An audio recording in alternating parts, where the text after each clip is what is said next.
Hello guys, great to see you all again, and thanks so much for joining me. Awesome to have you back here with me again today.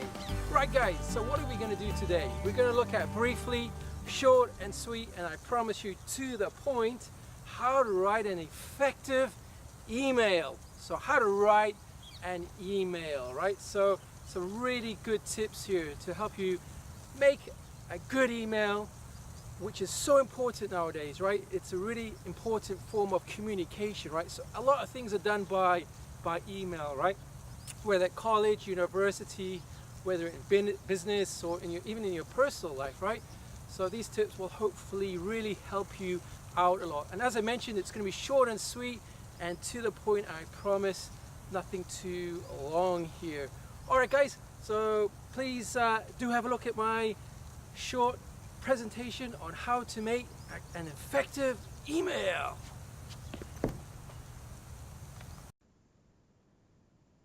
Hello guys, great to see you again. Wow, that was a quick run from the sports field. Phew. All right, I probably need to work out a little bit more than what I'm doing. All right, guys, as I mentioned to you on the sports field there, today we're going to go through some very brief tips and to the point tips on how to make an effective email, right?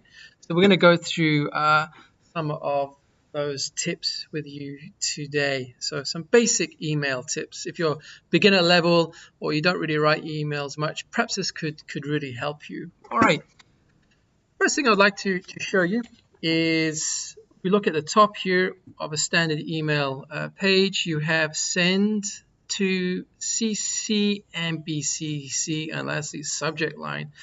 Let's have a look at these. Obviously, to is going to be the person you're going to be sending the email to. So the recipient, the person you're sending the email to, you're going to put the person's address here. Easy one there, right?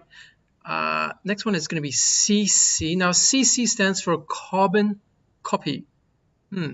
Some of you may be wondering, what is carbon copy? Well, carbon copy is when you want someone else to know that you've sent an email. So let's say you're sending the email to your boss because you can't attend work today because you're sick, and you'd like your colleague to know that you can't attend work because you're sick.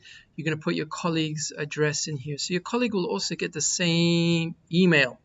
So basically, it's when you want someone else to know about what's happening. Okay. BCC is blank carbon copy. So blank carbon copy. Once again, what is blank carbon copy?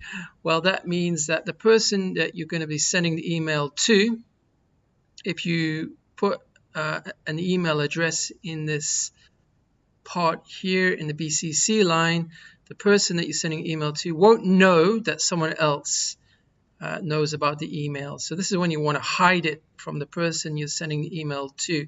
So that's what it means by blank carbon copy. If you want to tell your boss that you can't attend work today, but you want to BCC in your friend or your colleague, but you don't want your boss to know, you're going to click the BCC line. So it hides it, basically. It's hiding from the person that's receiving the email.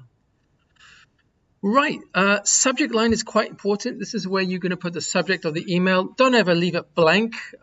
Sometimes you can leave it blank through mistake, or maybe you're just a bit lazy to write the subject line, but always make sure you do, because a lot of time emails will not be read if there's no subject line. Keep it short and sweet and to the point as well. For example, we're talking about sickness or illness. You can't attend class today or lecture. You can just email your professor, and in the subject line you're going to just put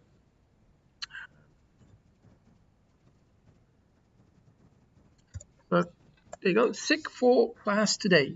Easy, right? Short and sweet and to the point, right? That's all you want to do for the subject line, so the person knows essentially what your email's going to be about. Or you could even put absence for class. You could put absence. There you go. So absence for class today, you can put that as well.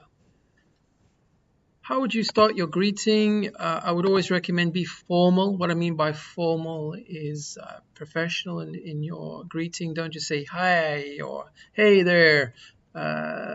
Maybe address the person by their title. obviously, and the last name, the family name, and start with words such as dear rather than hi. So dear, let's say Mr. Uh, James. So Mr. James, that's the name of maybe your professor or a teacher. You can't attend class, you want to write an email regarding this, you start with Dear Mr. James. Always start with the person's title. And a good word to start with is always dear. That's pretty professional and formal. Next, you should always start with an opening sentence that is positive, that makes a person feel good, a good positive feeling. For example, you could inquire how the person is by saying, I hope you are keeping well and healthy, right? So there you go. I hope you're keeping well and healthy. Start your opening sentence. Always use a positive opening sentence. Don't just demand something or say why this hasn't been done. You want to start with a good, positive, and polite opening sentence, because then more than likely the person is going to read more of your email, right? He's not going to be turned off, or she's not going to be turned off from reading your email because you started with a rude sentence. Always be professional and polite. All right, what would come next? Next would come the main detail of your email, what you would like to tell or inform the person. So as I mentioned, this is about sickness or illness. You can't attend the class. You want to keep it short and sweet and specific as possible. Don't put too much detail in the email, right? Because 9 times out of 10, the person is probably not going to have much time to read everything. So you could say, sorry, but I cannot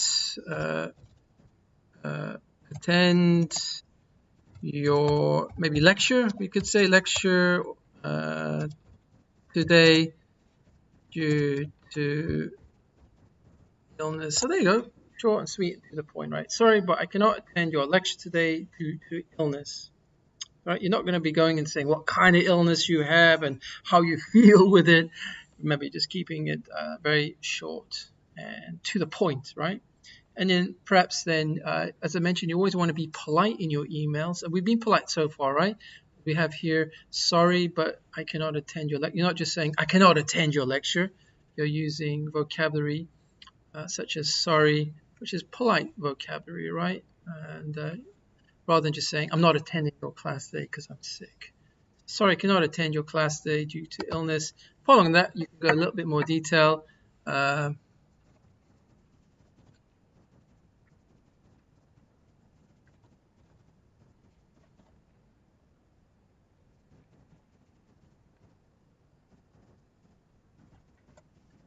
Okay, so once again, you're keeping it very polite and professional.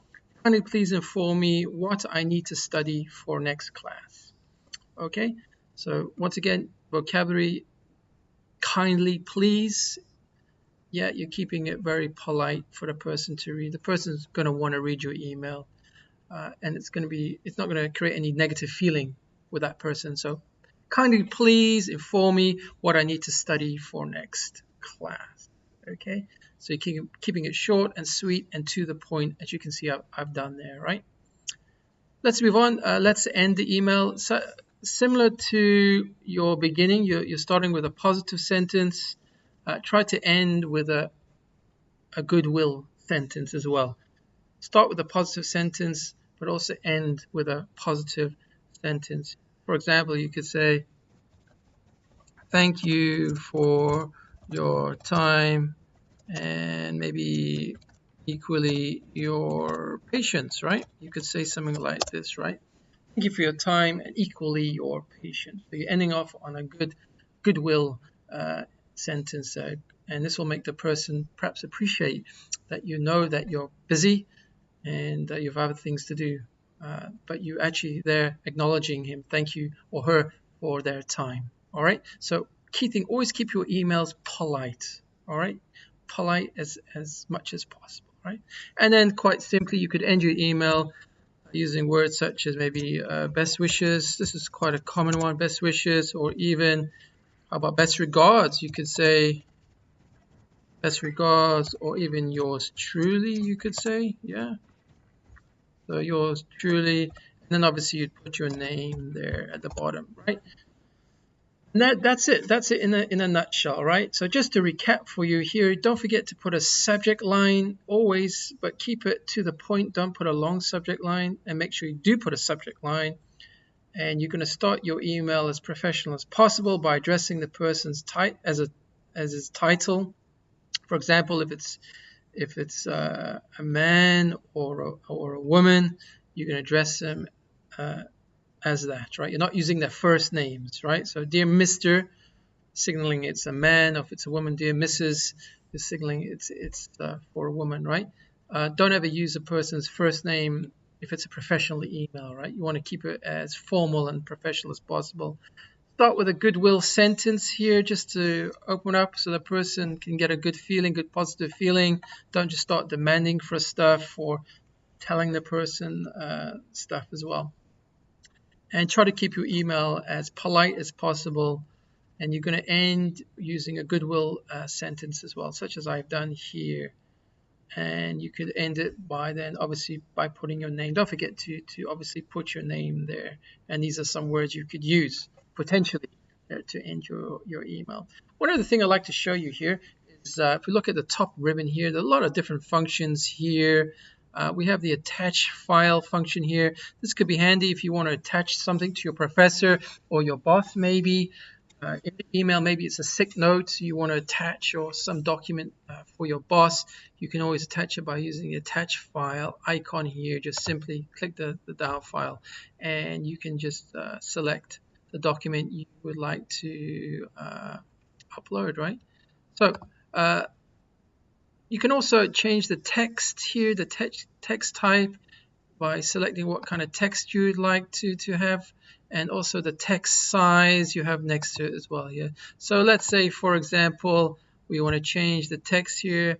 It's Calibri at the moment. Let's say we want to change it to Arial. We'll just click Arial, and there you go, it's changed. If you want to increase the size of the font, we can change it to 12, and there you go. Accordingly, your font size will change.